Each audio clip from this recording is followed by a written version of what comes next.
Hi and welcome to another English lesson with me. Today, let's talk about how to make your essay longer. Well, there are many different ways on how to make an essay longer, such as ditching out contractions.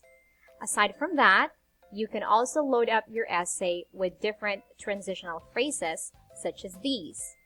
Example, instead of using the word about, you may say, in regards to, because, due to the fact that, like, along the lines of, to, in order to, in fact, as a matter of fact, now, at the present time, many, a large number of, most, the majority of, today, as of this day, although, in spite of the fact that, for the purpose of, in conclusion, taking everything into account.